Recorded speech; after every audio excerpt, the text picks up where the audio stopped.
Good morning. आज हम यहाँ 11th क्लास में फिजिक्स में गुरुत्वीय स्थितिज ऊर्जा ग्रेविटेशनल पोटेंशियल एनर्जी को पढ़ा रहे हैं। तो देखते हैं किसे कहते हैं गुरुत्वीय स्थितिज ऊर्जा। कि जैसे माना ये पृथ्वी है और पृथ्वी का ये जो गुरुत्वीय क्षेत्र है वो यहां तक है माना। अर्थात अगर कोई पिंड इस क्षेत्र से बाहर होगा तो पृथ्वी उसको गुरुत्वाकर्षण बल से अपनी ओर आकर्षित नहीं कर पाएगी, क्योंकि गुरुत्वीय क्षेत्र की परिभाषा क्या है? गुरुत्वीय क्षेत्र किसी पिंड का गुरुत्वीय क्षेत्र वह क्षेत्र होता है जिसमें कोई अन्य पिंड आकर्षण बल का अनुभव करता है, और जिस क्षेत्र से बाहर अन्य पिंड आकर्षण बल का अनुभव नहीं करता उस क्षेत्र को हम गुरुत्वीय क्षेत्र कहते हैं। अब अगर कोई पिंड, जैसे ये पिंड है, यहां पर कोई पिंड है, अगर ये पिंड गुरुत्वीय क्षेत्र से बाहर है तो निश्चित ही इस पृथ्वी का इस पिंड पे कोई आकर्षण बल, गुरुत्वाकर्षण बल नहीं लगेगा। ऐसी स्थिति में यह पिंड अनंत पे माना जाएगा और अनंत पर इस पिंड पर लगने वाला गुरुत्वाकर्षण बल शून्य होगा। अब गुरुत्वीय स्थितिज ऊर्जा किसे कहेंगे? कि अनंत से किसी पिंड को अनंत से गुरुत्वीय क्षेत्र के किसी बिंदु तक लाने में किया गया कार्य उस बिंदु पर गुरुत्वीय स्थितिज ऊर्जा कहलाता है। अर्थात जैसी पिंड है ये अनंत पे इस समय गुरुत्वीय क्षेत्र से बाहर है, तो इस m द्रव्यमान के पिंड को, माना m द्रव्यमान का पिंड है, इस m द्रव्यमान के पिंड को हम अनंत से ये गुरुत्वीय क्षेत्र के P बिंदु तक ला रहे हैं। तो अनंत से P बिंदु तक लाने में यहां पर जो कार्य प्राप्त होगा उस कार्य को गुरुत्वीय स्थितिज ऊर्जा कहा जाएगा। पर यह गुरुत्वीय स्थितिज ऊर्जा इस बिंदु पर की जाएगी। जैसे जैसे बिंदु चेंज होगा वैसे वैसे गुरुत्वीय स्थितिज ऊर्जा भी चेंज होगी। तो गुरुत्वीय स्थितिज ऊर्जा की परिभाषा है कि किसी पिंड को अनंत से गुरुत्वीय क्षेत्र के किसी बिंदु तक लाने में किया गया कार्य या प्राप्त कार्य उस बिंदु पर पिंड की गुरुत्वीय स्थितिज ऊर्जा कहलाता है। यहां पर हमने गुरुत्वीय क्षेत्र पृथ्वी का माना है, तो हम ये कहेंगे कि किसी पिंड को पृथ्वी के गुरुत्वीय क्षेत्र में किसी बिंदु तक लाने में किया गया कार्य उस बिंदु पर उस पिंड की गुरुत्वीय स्थितिज ऊर्जा कहलाता है। यानी अगर हमने यहां पर निकालना है कि पृथ्वी के इस गुरुत्वीय क्षेत्र में P बिंदु पर गुरुत्वीय स्थितिज ऊर्जा क्या होगी, तो हमें क्या करना पड़ेगा? जो अन्य पिंड है, जैसे m द्रव्यमान का पिंड है, इसको अनंत से इस P बिंदु तक लाने में जो कार्य प्राप्त हो रहा है उस कार्य को हम ज्ञात करेंगे। अब देखिए, कार्य प्राप्त हो रहा का मतलब क्या है? कि जैसे ये पिंड यहां, माना कोई बाह्य प्रेक्षक इस पिंड को इस गुरुत्वीय क्षेत्र में लाया था, यहां पे गुरुत्वीय क्षेत्र की सीमा में लाया था। अब जैसे ये पिंड यहां से गुरुत्वीय क्षेत्र की सीमा में आ जाएगा तो तब क्या होगा? इस पिंड को पृथ्वी स्वयं गुरुत्वाकर्षण बल से अपनी ओर आकर्षित करेगी। अब इसको बाह्य प्रेक्षक को इसको अंदर लाने की जरूरत नहीं है, पृथ्वी इसको स्वयं गुरुत्वाकर्षण बल से अपनी ओर आकर्षित करेगी।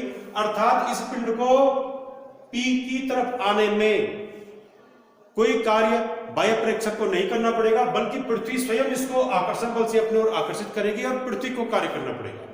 तो जब बाह्य प्रेक्षक को कार्य न करना पड़े और स्वयं पृथ्वी जो है गुरुत्वाकर्षण बल के द्वारा पिंड को आकर्षित करने में कार्य करे, तो वहां पर कार्य कहा जाएगा कि कार्य प्राप्त हो रहा है। और ऐसी स्थिति में जो कार्य प्राप्त होता है वो नेगेटिव आता है, और जब कार्य बाह्य प्रेक्षक द्वारा किया जाएगा तो कार्य धनात्मक कहा जाएगा। और ऐसी स्थिति में कहा जाएगा कि कार्य किया जा रहा है, नहीं कि न कि प्राप्त हो रहा है। तब कार्य किया जा रहा कहा जाएगा जब कार्य बाह्य प्रेक्षक द्वारा किया जाएगा। और यहाँ पर पृथ्वी कार्य कर रही है, क्योंकि पृथ्वी इसको स्वयं आकर्षित कर रही है, तो यहाँ पर कहा जाएगा कि कार्य प्राप्त हो रहा है, और ऐसी स्थिति में प्राप्त कार्य नेगेटिव होगा। अब आइए देखते हैं कि हम कार्य कैसे निकालेंगे। कि माना कोई पिंड अनंत से बिंदु P तक लाया जा रहा है, तो इसको पृथ्वी अपनी ओर आकर्षित कर रही है। ये अनंत से यहाँ गुरुत्वीय सीमा में आ गया, गुरुत्वीय क्षेत्र की सीमा में आ गया। इसके बाद क्या हो रहा है? इस पिंड को यहां अनंत से P बिंदु तक ला रहे हैं। तो जब ये अनंत से P बिंदु तक आएगा तो हमें पहले देखना पड़ेगा इस P की पृथ्वी के केंद्र O से दूरी क्या है। तो माना पृथ्वी का द्रव्यमान m है पृथ्वी की त्रिज्या r ही है और ये P बिंदु पृथ्वी तल से h ऊंचाई पर है। P बिंदु की पृथ्वी के तल से h ऊंचाई है। P की पृथ्वी के केंद्र से ये जो दूरी है ये दूरी है r। अब हम यहां पर कार्य निकालेंगे।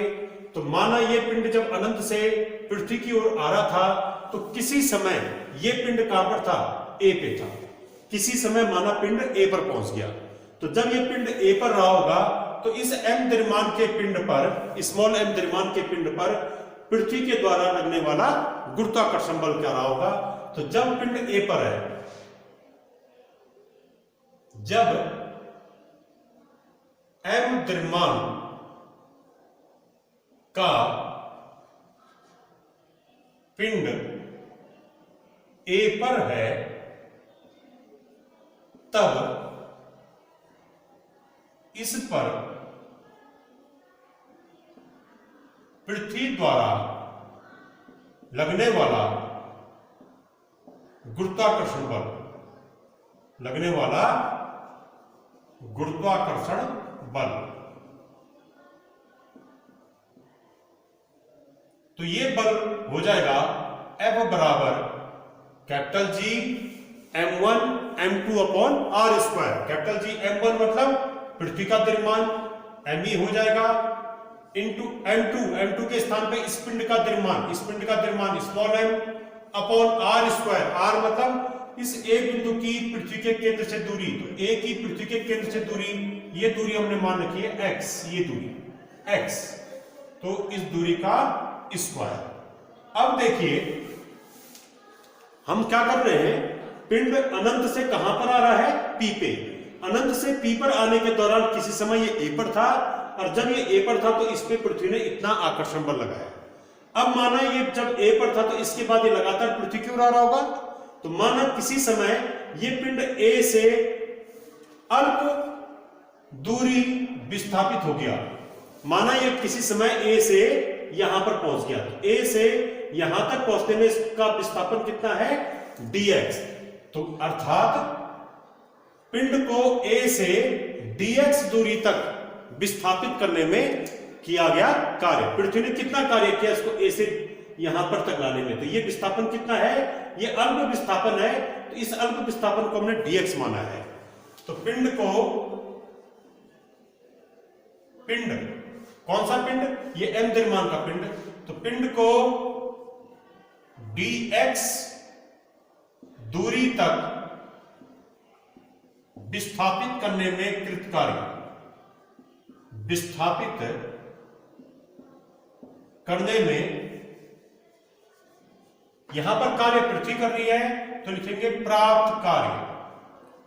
प्रेक्षक कोई कार्य नहीं कर रहा तो प्राप्त कार्य। तो dw मतलब अल्प कार्य, क्योंकि विस्थापन अल्प है तो इसलिए हम यहां पर इसको अल्प कार्य लिख देंगे। अल्प कार्य, तो अल्प कार्य dw बराबर हो जाएगा, कार्य बराबर होता है बल इंटू बल की दिशा में विस्थापन। तो जब ये यहां से यहां आया तो A पर कितना बल लग रहा था पिंड पे? F बल। F इंटू इस F की दिशा में विस्थापन कितना हुआ? अल्प विस्थापन है dx, ये हो गया। अब F का मान यहां से रखिए तो ये आ जाएगा dw बराबर g me m upon x square dx। ये हो गया परिणाम नंबर 2। अब देखिए A से यहां तक आने में यानी अल्प विस्थापन dx में किया गया कार्य। ऐसे ही क्या हो रहा होगा? ऐसे ही ये पिंड अनंत से यहां पर आया होगा, यहां भी अल्प विस्थापन हुआ होगा, फिर यहां से यहां पर आया होगा, यहां भी अल्प विस्थापन हुआ होगा। तो प्रत्येक अल्प विस्थापन में हम क्या करेंगे? कृत कार्य को इसी विधि से निकाल देंगे। ऐसे ये A से यहां पर आया होगा, यहां से यहां आया होगा, फिर यहां से यहां आया होगा, फिर यहां से यहां पर आया होगा, फिर यहां पर आया होगा और अंत में P पर पहुंचा होगा। तो अर्थात जब पिंड अनंत से P पर आ रहा है तो हम अनंत से P पर आने में किया गया कार्य कैसे निकालेंगे? हम अनंत से P तक इसको जो है अल्प विस्थापित करते हुए लाएंगे। अल्प दूरी dx विस्थापित करते हुए, यानी थोड़ा थोड़ा विस्थापित करते हुए लाएंगे इसको। तो अल्प विस्थापन करते हुए इसको जब हम यहां लाएंगे तो अल्प विस्थापन में क्या क्या कार्य भी क्या होगा, इसी प्रकार का अल्प कार्य आएगा। तब हो जाएगा कि अनंत से P तक लाने में क्या क्या कार्य बराबर होगा यहां पर प्राप्त सभी अल्प कार्यों का योग। जैसे यहां से यहां तक आने में क्या क्या अल्प कार्य dw1, यहां से यहां तक आने में क्या क्या कार्य dw2, यहां से यहां तक आने में क्या क्या कार्य dw3, ऐसे करके अनेक अल्प कार्य निकालेंगे और उन सभी अल्प कार्यों को हम जोड़ेंगे तो उससे क्या निकल जाएगा, अनंत से P तक आने में क्या क्या कार्य, और वो सभी अल्प कार्य इसी मेथड से निकलेंगे। अब यहां पर प्रॉब्लम क्या आती है कि यहां पर प्राप्त जो अल्प कार्य होंगे उनका सतत योग करना पड़ रहा है। कुल कार्य निकालने में कैसे निकलेगा कुल कार्य, कि यहां पर जितने अल्प कार्य आ रहे हैं सभी कार्यों का सतत योग करना पड़ेगा। तो सतत योग की जो प्रक्रिया है उसको हम क्या कहते हैं, समाकलन। तो सतत योग करने से बढ़िया है कि उसका समाकलन किया जाए। तो सतत योग की जो सरल प्रक्रिया है उसको हम समाकलन कहते हैं। तो इसका अर्थ है कि अनंत से P बिंदु तक लाने में क्या क्या कुल कार्य बराबर होगा कि यहां प्राप्त सभी अल्प कार्यों का योग, और उसका मतलब है कि जो कोई एक अल्प कार्य आ रहा है उसका हम क्या कर देंगे, समाकलन, क्योंकि सभी सतत कार्यों का योग करने में समय लगता है और दूसरे में प्रक्रिया ये टिपिकल होती है। तो उससे बढ़िया वही प्रक्रिया किसमें कन्वर्ट होती है, समाकलन में। तो समाकलन करेंगे क्योंकि सतत कार्यों के योग को ही समाकलन से रिप्लेस किया जाता है। तो यहां पर वही करेंगे हम कि इस m द्रव्यमान के पिंड को, ये अल्प कार्य निकल गया a से यहां तक लाने में क्या गया अल्प कार्य। तो अब निकालेंगे कि m द्रव्यमान के पिंड को अनंत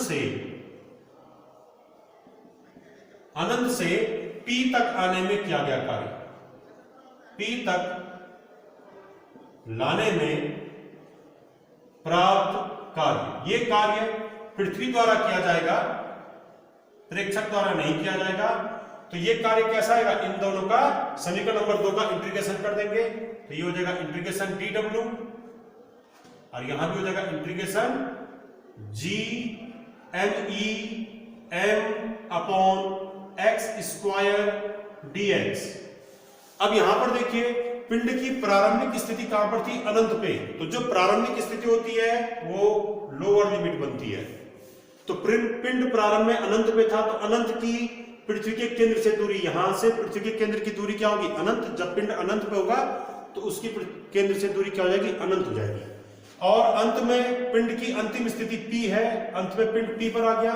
तो P की फिर केंद्र से दूरी निकालिए, पृथ्वी के केंद्र से दूरी, ये दूरी क्या है, R। तो पिंड की जो अंतिम स्थिति है वो बनती है अपर लिमिट। तो अपर लिमिट होगी R। तो यहां पर जो समाकलन होगा वो निश्चित समाकलन होगा, और ये समाकलन इन्फिनिटी से R के बीच किया जाएगा। ये लोअर लिमिट, ये अपर लिमिट। अब देखिए कैसे निकालेंगे इसको।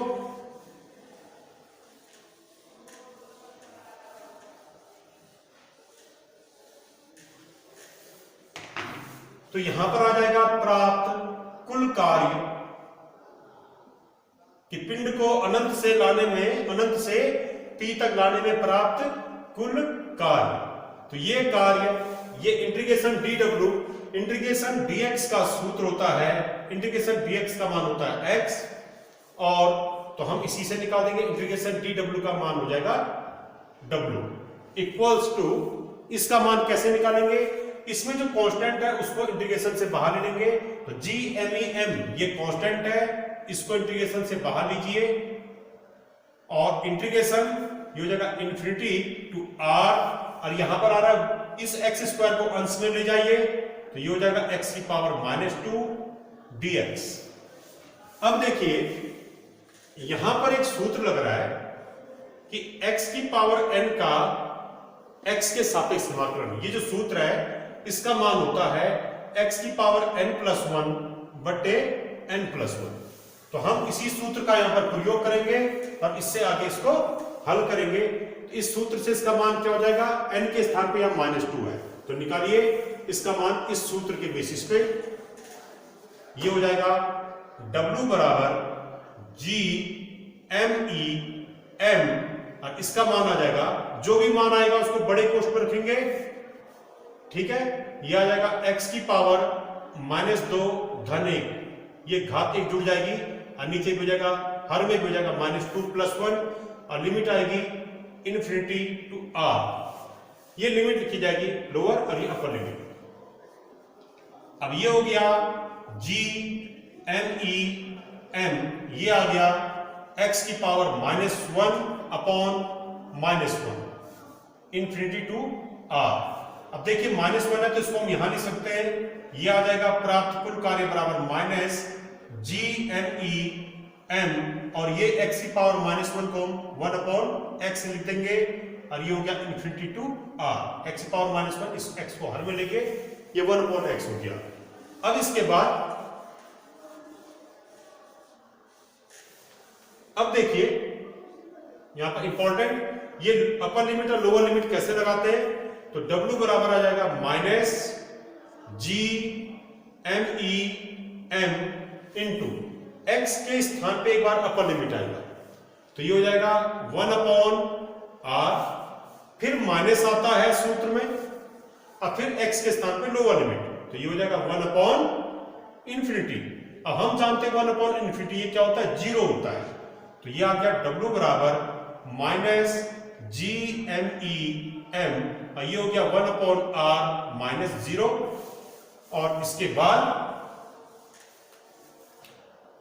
प्राप्त कार्य W बराबर minus G M E M upon r। तो ये हमारा अंतिम सूत्र आ गया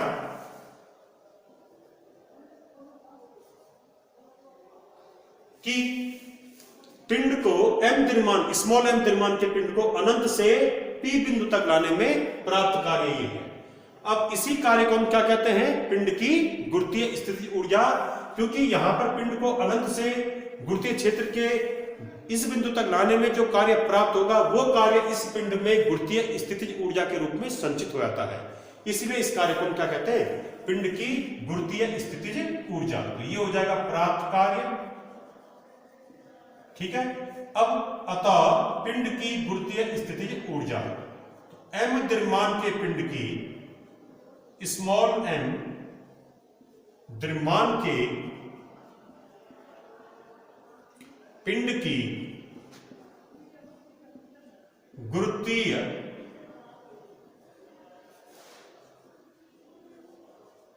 स्थितिज ऊर्जा, ये यहां पर प्राप्त जो ये कार्य है इस कार्य के बराबर होती है। गुरुत्वीय स्थितिज ऊर्जा को दर्शाते हैं U से, तो U बराबर आएगा W, जो कार्य प्राप्त हुआ, तो यहां पर U बराबर आ जाएगा, W का मान यहां से था minus G M E M upon R। अब चाहे तो R का मान, ये जो R है ये R किसके बराबर है, RE प्लस H, तो इस R को हम लिख सकते हैं RE यानी पृथ्वी की त्रिज्या प्लस H। H क्या है, इस P की पृथ्वी के पृष्ठ से ऊंचाई, तो ये आ जाएगा R के स्थान पे हम रख देंगे RE प्लस H। तो यहां पर ये जो सूत्र है ये आ जाएगा हमारा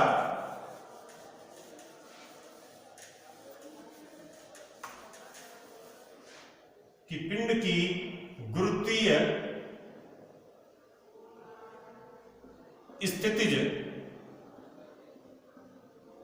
ऊर्जा U बराबर, ये हो जाएगा minus G M E M upon RE plus H। ये आ गया R के स्थान पे, स्मॉल r के स्थान पे RE प्लस H, जहां RE पृथ्वी की त्रिज्या है, H क्या है, इस बिंदु की पृथ्वी के धरातल से या पृथ्वी के पृष्ठ से ऊंचाई, G सार्वत्रिक गुरुत्वाकर्षण नियतांक है, M E क्या है, ये मास ऑफ द अर्थ पृथ्वी का द्रव्यमान है, स्मॉल m क्या है, उस पिंड का द्रव्यमान है जिस पिंड की आप गुरुत्वीय स्थितिज ऊर्जा निकाल रहे हैं। अब हमने पिछली क्लासों में यह पढ़ा है कि अगर जैसे ये धरातल है और ये माना कोई m द्रव्यमान का पिंड है, माना इस पिंड की इस धरातल से ऊंचाई कितनी है, h, तो m द्रव्यमान का पिंड है कोई, ये धरातल से h ऊंचाई तक उठाया गया है और यहां पर गुरुत्वीय त्वरण क्या है, माना g है, तो इसकी स्थितिज ऊर्जा कितनी होती है, इसकी स्थितिज ऊर्जा हमने पढ़ी थी mgh। पिछली क्लासेस में हमने ये सूत्र पढ़ा था कि m द्रव्यमान का पिंड अगर धरातल या जमीन से h ऊंचाई पर है तो उस पिंड की स्थितिज ऊर्जा, बल्कि गुरुत्वीय स्थितिज ऊर्जा कहा होगा उस समय कि ये क्या होता है, mgh होता है इसका सूत्र, कि गुरुत्वीय स्थितिज ऊर्जा mgh, U बराबर mgh, ये पढ़ा था।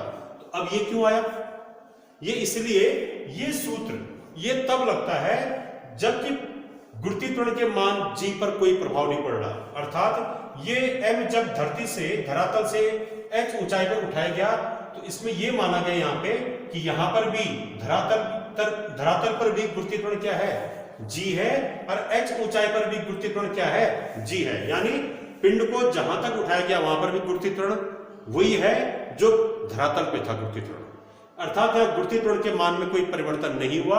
तो जब गुरुत्वीय त्वरण के मान में कोई परिवर्तन नहीं हो रहा तब गुरुत्वीय स्थितिज ऊर्जा का सूत्र क्या है, mgh है। पर यदि हम ऐसे बिंदु पर गुरुत्वीय स्थितिज ऊर्जा निकाल रहे हैं कि वो बिंदु पृथ्वी के धरातल या पृथ्वी के पृष्ठ से इतनी ऊंचाई पर ये बिंदु कि इस ऊंचाई पर गुरुत्वीय त्वरण का मान क्या हो गया, यहां वाले गुरुत्वीय त्वरण के मान से परिवर्तित हो गया। यहां पर गुरुत्वीय त्वरण माना g है और यहां पर क्या हो गया, कुछ चेंज हो गया। तो तब वहां पर गुरुत्वीय स्थितिज ऊर्जा का सूत्र ये लगेगा U बराबर -gmem/re प्लस h, ये नेगेटिव आएगा सूत्र। और गुरुत्वीय स्थितिज ऊर्जा मात्रक इसका वही होगा जो ऊर्जा का होता है, अर्थात जूल। तो एक बार दोबारा इसको डिफाइन कर रहा हूं मैं कि गुरुत्वीय स्थितिज ऊर्जा किसे कहते हैं, कि किसी पिंड को अनंत से गुरुत्वीय क्षेत्र के किसी बिंदु तक लाने में प्राप्त कार्य उस बिंदु पर पिंड की गुरुत्वीय स्थितिज ऊर्जा कहलाता है। और अनंत पर गुरुत्वीय स्थितिज ऊर्जा क्या होती है, शून्य होती है, क्योंकि अनंत पे पिंड पर कोई आकर्षण बल, गुरुत्वाकर्षण बल अनंत पे पिंड पे नहीं लगता है, इसलिए अनंत पर पिंड की गुरुत्वीय स्थितिज ऊर्जा शून्य होती है। Thank you.